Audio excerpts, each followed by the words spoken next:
Washington Journal continues. And joining us now is James O'Keefe. He is the founder and president of Project Veritas, and he's also the author of American Pravda, My Fight for Truth in an Era of Fake News. James, thanks so much for joining us today. Thank you for having me back.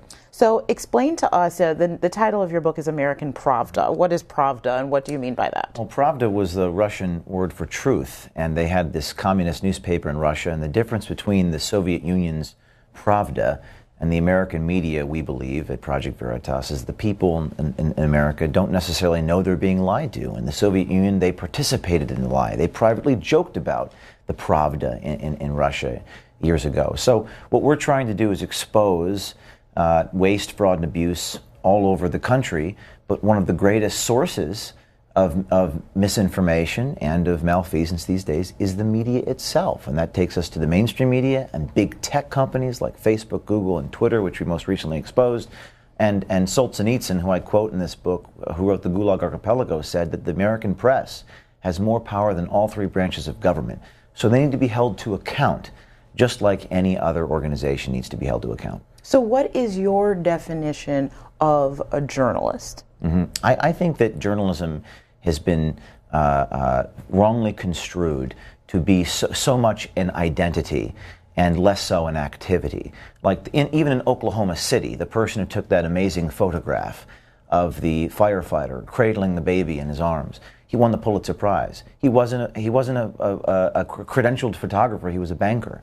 So if you're on a street corner and you happen to get on your iPhone footage, you've just committed an act of journalism. And I think nowadays it's become, for lack of a better word, the media has created this sort of cartel where they're only allowed to tell stories. But as this book, American Pravda, talks about, a lot of it's not just political, it's economics. Major media corporations are unable or unwilling to go places that an intrepid citizen can go. As we document in the 2016 election, as we're reporting on all these abuses, in many ways, we were the only ones who could have gone and done it. And many of these major organizations were afraid, for various reasons, to do the things that we were doing. So journalism, properly understood, is as much of an activity as it is just a protected identity class. Okay, so you consider yourself a journalist? Yes. Okay. The Poynter Institute has described you as a conservative activist organization. Do you agree with that characterization? No. Why not? I do not. Because if you look at the fruits of our work, if you look at the actual product itself, it's video. We call it Veritas, or cinema verite, which is the Latin word for truth. We're capturing people in their own words. Like we did recently on this Twitter investigation. Twitter engineers on tape talking about what they called shadow banning of voices online. It's not my description of them. Most reporters or newspaper people, they write words to paint a portrait. We don't write words. We capture other people in their own words. That is the closest thing to journalism. I think journalism is the first draft of history, as it's been said. And if you look at our videos, they're capturing a series of events, not our words, their words. And they may say, well, we deceptively edit or selectively edit the footage. And I would say, actually, name the edit. Name the actual place where we've actually engaged in any form of selective editing.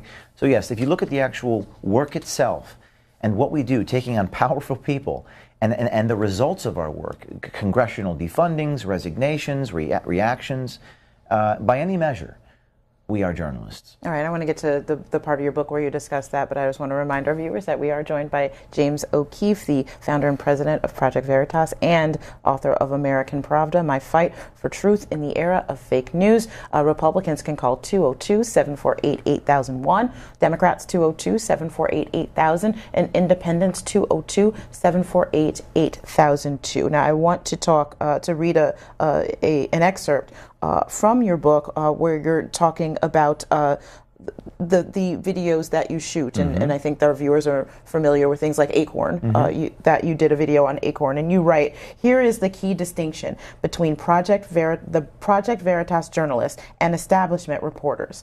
While we use deception to gain access, we never deceive our audience. Traditional journalists who simply report what their subjects tell them may not deceive the subject, but they are often deceiving their audience. when they tilt questions to their subject to produce a desired result, they doubly deceive their audience. Now, how is it not deception if you are going in pretending to be someone else and talking to people like the folks at Acorn? Right. Well, that's a very good, I'm glad that you highlighted that portion of the book. The problem with modern journalism is that in many ways, the most important paramount virtue of journalism is to tell the truth to the masses. That's what journalism is. You have to tell the truth to the American people. Yes, we do go undercover. We do utilize deception with a source, or as we call it, target. But that's in order to tell the truth to the people. Because journalists, if you just report what your source tells you, if you blindly pass along untrue information, like case in point, when BuzzFeed asked Twitter, do you shadow ban? And Twitter said, we don't do this. Well, what if they do it? So if you just report what the source or government agency or politician wants you to hear, you're passing along untrue information.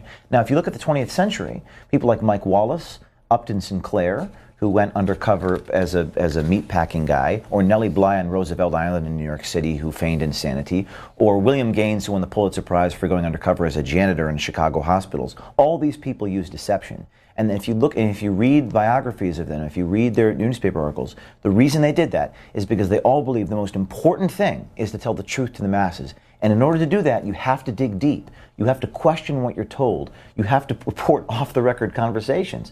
So it has been done before, just never in the digital age, and never in an age where media is so consolidated. Okay, Brian is on the line, calling from Escoda, Michigan. On our independent line, you're on with James O'Keefe. Yeah, hi, thanks, James. It's quite an interesting conversation. Now, I'm going to talk about the White House press corps in particular. You're talking about other things with video, but I've done my own study on CNN, and I can guarantee you that whether it be Jim Acosta, Tapper, all Dana Bash, I mean, you could go on and on and on, Scudo, none of them have a degree in print journalism.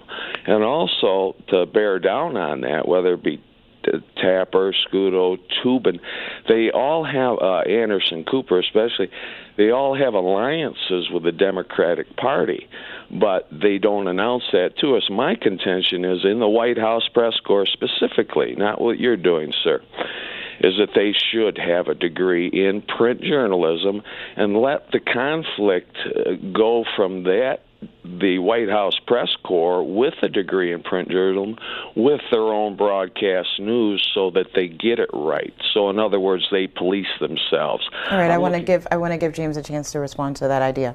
Well, should they have a degree in journalism? I would actually say that, I mean, maybe they shouldn't.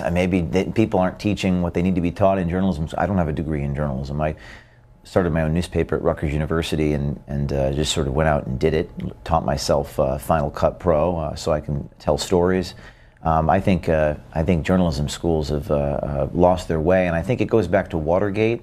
From my reading of history, I think it goes back to what happened where journalists started to pursue power instead of the truth. They viewed this as a means to gain power and gain influence.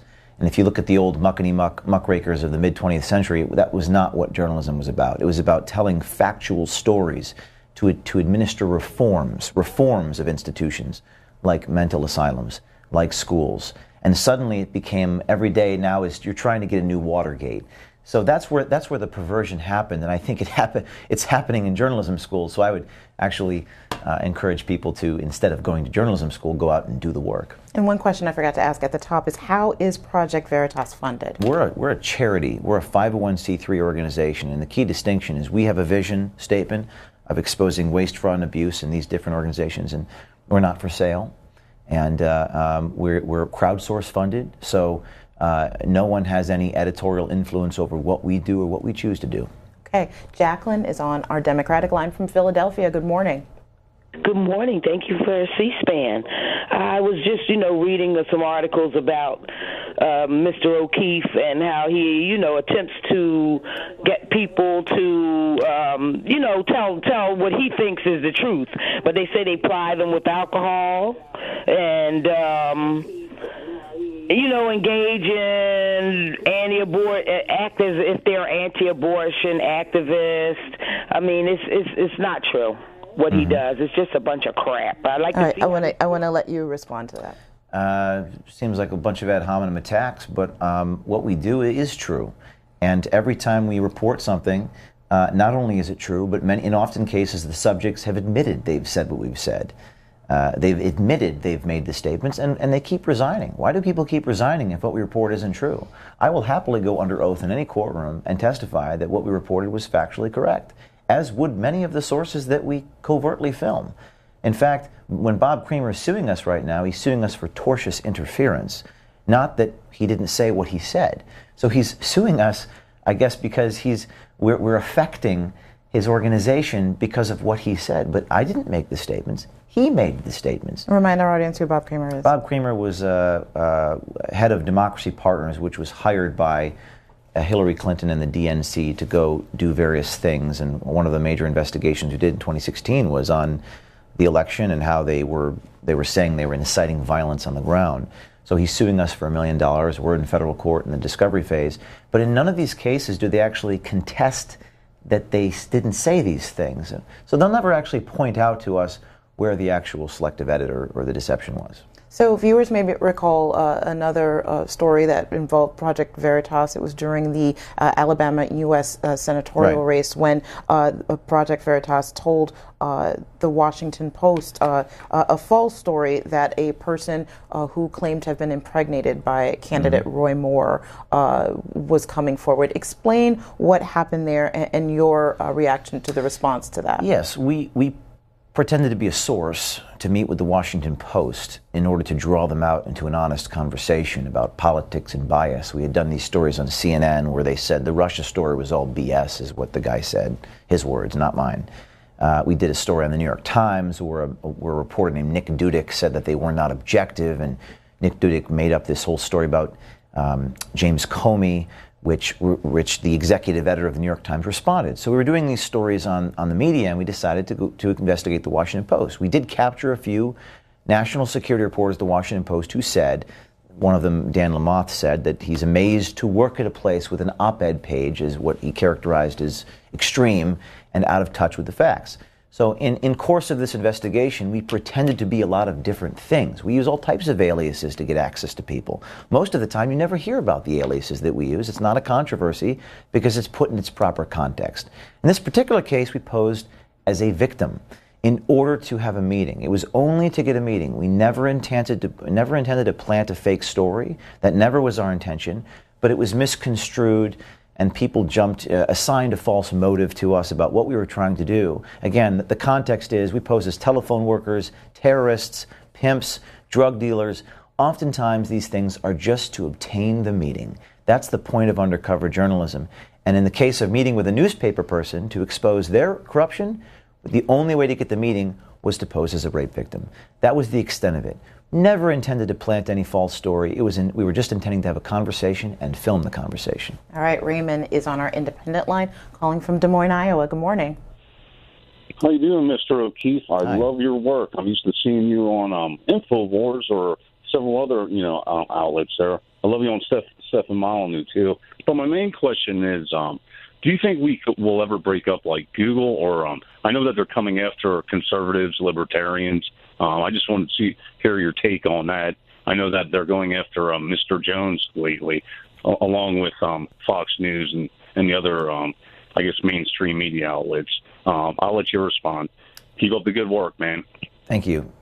Do I ever think they're going to break up Google? I think that reforms happen when you build a sort of moral consensus around issues. And the best way to institute reforms is through exposure and education. I think if people had any idea what was actually happening in places like the IRS, or maybe even the DOJ, or in Silicon Valley Titans, when people start to see these things, and it's not just words. I don't think words are enough. I think images transfix in a way that words do not. That's why we use video. But the only way to get the video is to go undercover. I can't figure out any other way. So when we're inside Twitter and they are making statements like we have hundreds, this is what they said, hundreds of engineers that read your private text messages or direct messages. That outrages people on the right and the left, and probably, in fact, more on the left. And when you expose these things, and I was on a panel with James Damore here at CPAC yesterday, and when he's fired for writing a memo about intellectual diversity, I think it raises people's eyebrows. So the solution to the problem is not to lobby for solutions. The solution to the problems is to expose what is happening, and the solutions sort of manifest. That's what makes what we do far different than media companies. We spend most of the time lobbying and opining with conjecture. I believe the solution is facts. All right, Barbara is on our Republican line from New Jersey. You're on with James O'Keefe. Hi, I appreciate your videos, and I thank you for showing people speaking the words, because some people who are in the current administration, who I have formally supported, have been shown on the videos to say things that they're denying the words. So I thank you for that. And please keep up the good word of answering who, what, why, where, why, and how. All those words that the journalists used to answer instead of non-disclosure statements for not saying what needs to be said, like it was in the business with certain people in the administration. I'm sorry if I'm very nervous. That's all right. That's right. Did you want to respond? No, a very kind statement. Who, what, when, where, why. We're going to keep doing it. All right. Barry is calling on the Democratic line from Baton Rouge, Louisiana. Hi, Barry. Hello. The guest position seems to be that everybody lies. We're just honest about our lying. Actually, everybody doesn't lie. You just don't like what others who disagree with you have to say. Mm-hmm. And the only other thing I have to say is I'm really surprised C-SPAN would get this pathologically lying scum as a guest. He is All a right. throwback. Well, I want to let him respond to that. I'll respond. I anticipate these sort of comments. We use deception in order to gain access to people, to draw them out, to get them to tell the truth. Historically, if you look at undercover reporters throughout the 20th century, I mean, we're talking about people who won the Pulitzer Prize here, not just citizen journalists. They made statements akin to saying, we deceive in order not to be deceived. Deception is always undercover with the source to draw them out, because the paramount virtue is to tell the truth to the American people. Where is the virtue in passing along untrue information to the masses? If you're talking to a source and that source feeds you information that's false, and you feed that information to millions of people, that is real deception.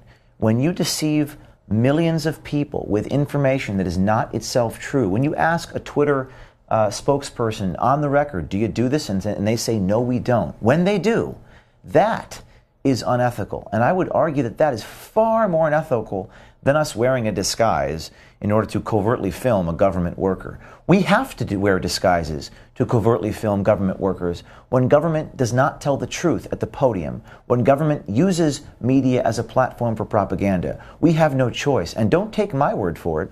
Go back and read about Gunter Wallraff and William Gaines and Nellie Bly and Pam Zeckman and the Chicago Sun-Times, which purchased a bar and posed as bartenders. Far more deceptive, more of an elaborate deception than anything that I have ever done. They posed as bartenders for months and covertly recorded and photographed building inspectors as they were committing the bribe. It's an ends-means analysis, and if you don't agree with the utility of what we're exposing, if you don't like who we're going after, of course you're not going to like our techniques. But it's not about our techniques. Not in the abstract it isn't. It's about whose side you perceive us to be on. And in this game, at the end of the day, all that matters is telling the truth to the masses, and that's what we're about. Okay, one of your most watched videos shows you at the U.S.-Mexico border talking about a lack of border control. Let's take a look at part of that. I'm James O'Keefe. I'm right in the center of the Mexican-American border, and I see no border patrol. I see no security. Thousands of people have stood in my footsteps right now. They've come from South America, Honduras, Guatemala, and they've all crossed the border. And if they can cross, anybody can cross. And I'm here today to ask you, do you feel safe?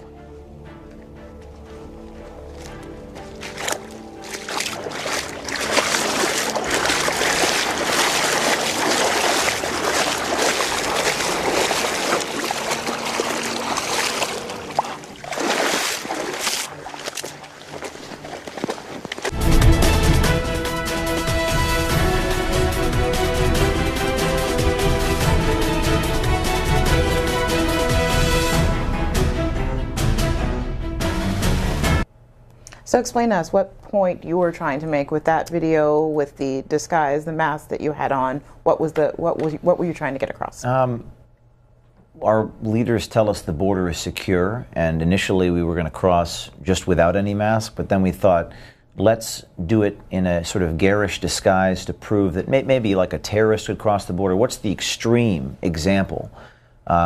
We oftentimes caricature these things to outrageous extremes to expose how easy it was to evade border security. I walked through the desert on the way to Interstate 10, and no detection. No one asked any questions. And if our leaders are telling us the border is secure, whether you're pro-immigration or anti, that's not what it's about. Just don't lie to us. Our leaders should not lie to us. Senator Reid should not tell us that our border is secure. So we were demonstrating, almost ridiculously so, how easy it was to evade border security. And Senator McCain did a hearing where he grilled DHS, Department of Homeland Security, about it and said, does something like that concern you? And the response from DHS was not to solve the problem or to somehow secure the border, but to retaliate against me and our journalists. There's a whole chapter in American Proud about how we were detained at the border many times. And the reason was, they said, is because we were an amateur reporter engaged in publicity stunts. And what they did was wrong. And their retaliation against us, in my opinion, was unconstitutional. And a lot of what happens to us is when people are embarrassed, they come after us in response. All right, and we are joined by James O'Keefe, author of American Pravda, My Fight for Truth in the Era of Fake News. And James is on our independent line from Collins, Mississippi. Good morning. Good morning, ma'am. I appreciate you guys talking about this subject. And yes, ma'am. I said I appreciate you guys talking about this subject. Sir, the only media that's true to me that I watch constantly is CNN. I mean, I watch CNN, but my main one is C-SPAN. C-SPAN is the most respectful, open, and non-biased. I look at it as a news media, a news information, fair and balanced. I also got them I got them in order. Now, are you talking about the media? But what about the people the commercials, the people that pays the money for the news media to come on and present themselves until you find out who is backing the media with the money and the commercials? And the most one that I've seen so far is the drug people. The drug people on some of these news medias, when they take a break, you see all kind of drugs and all kind of things that's going on with the media. So it's not so much as the media is crooked to me. I want you to explain to me how the people that's backing them, that's the problem. Because I feel like you should have a free commercial-free news. All right, look, I want to give James a chance to respond. I think that's actually a very profound point. I think it was Joy Reid on NBC News once attacked us for being a charity and soliciting and raising money. We don't have advertisers at Project Veritas. This makes us very unique as a media organization. We don't have advertisers. We don't have anyone who tells us what to do. And we get attacked by journalists for sending an email out to our 80,000 fans asking for $5 contributions when NBC News, and I don't mean to single out NBC News, but people cut to a commercial break with pharmaceutical companies and whoever else. And many media companies are impacted by advertisers. They operate in the marketplace. They're publicly traded corporations who oftentimes are regulated by the government, and they're regulated by the incoming presidential administration, who has the ability to take away their broadcast licenses. Some of this actually influences their editorial content. Some of it makes them very afraid. And this is not a right-wing sentiment. Noam Chomsky wrote a book called Manufacturing Consent. Noam Chomsky is no conservative. And he makes a similar argument. And I agree with a lot of what he says. And, investigative journalism historically never really produced a profit. Most companies did it as what they call a loss leader. They took a loss on their balance sheet or their profit and loss statement in order to do something good, and they made a lot of other cash through their other programming. And I think that I don't think there's any business model for investigative journalism. Ergo, we're a nonprofit charitable organization. But it's wrong for media organizations to attack us for asking our 100,000 fans to give us $10 when they cut to commercial break with a pharmaceutical ad. I'm not attacking them for doing it, but let's ask questions about how their advertisers and the government influences what they do, because I can tell you right now that I'm not bought or sold. No one tells me what to do. We do things in the interest of the public. Okay. John is on the line from Chestview, Florida, on a Republican line. Good morning, John. Hey, how you doing? It's actually Crestview, but I just sorry. want to say, how you doing, James? Good morning. Good morning. I just like what you guys do. I'm tired of watching CNN, NBC, and all the mainstream media. I mean, I watch everything because everyone's biased. So I'll watch Fox, I'll watch everything. I'll watch Al Jazeera, I'll watch BBC, and then I'll read, and then I'll have to research all the claims they make. But I think you're just doing a good job, and just continue what you're doing. The truth is important. All right, I want to bring up a piece that Sri Srinivasan, a professor at the Columbia Graduate School of Journalism, wrote after an encounter with you, warning journalists essentially to always be prepared to be ambushed. And one point that he makes is people like O'Keefe have it in for professional journalism, professional journalists. Combine that with the fact that everyone has a camera phone these days. We all need to be hyper aware that what we're saying might be recorded. Do you have it in for journalists? I have it in for journalists. If they're doing something wrong, if they're lying to the people, if they know they're lying to the people, if they're playing hard and loose with the facts, I think oftentimes what's amazing to me is that our exposure of corruption is more of a problem than the corruption itself. I don't understand that. And there was an article that came out about Washington, D.C., where it said everyone needs to look over their shoulder. It's almost as if they don't want to be exposed. And I think that we are investigating the media directly. I think they've lost their mission statement. It's all opinion. It's all. I mean, we don't want journalists to spend 90% of their time telling us what to believe. We want them showing us facts. They've lost their way. I still say the media has a tremendous degree of power and influence, but I ultimately believe the media is a reactive organization because they don't do a lot of investigative work anymore. So it's incumbent upon independent people, such as Project Veritas, or Michael Hastings, or anyone else you want to point out, who has to go out into the wilderness on their own and do the work. And I guess we'll do it, and they'll report on what we're doing. Okay, Doc is on our independent line from Baton Rouge, Louisiana. Good morning. Good morning. And James, thank you for what you're doing. And I'd like to correct one thing. You and several people mentioned fake news.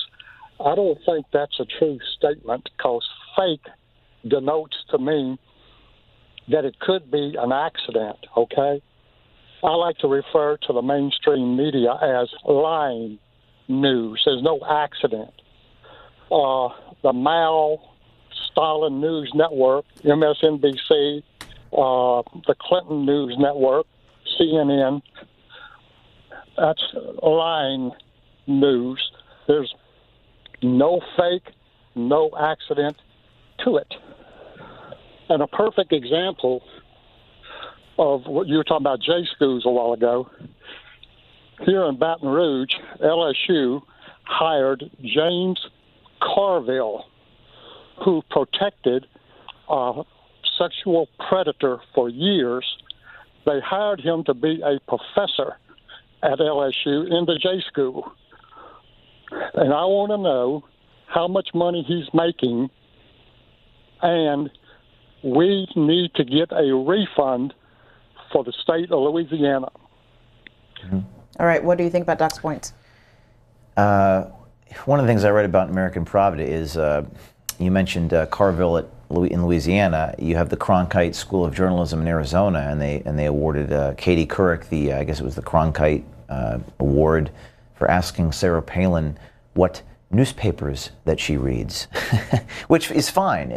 More power to Katie Couric for asking the question, right? But it's amazing how flippant journalism has become. There's a quote by Matt Tierman's on my board. His father said the quality of the journalist, or in his case the revolutionary, is inversely proportional to the system he fights against.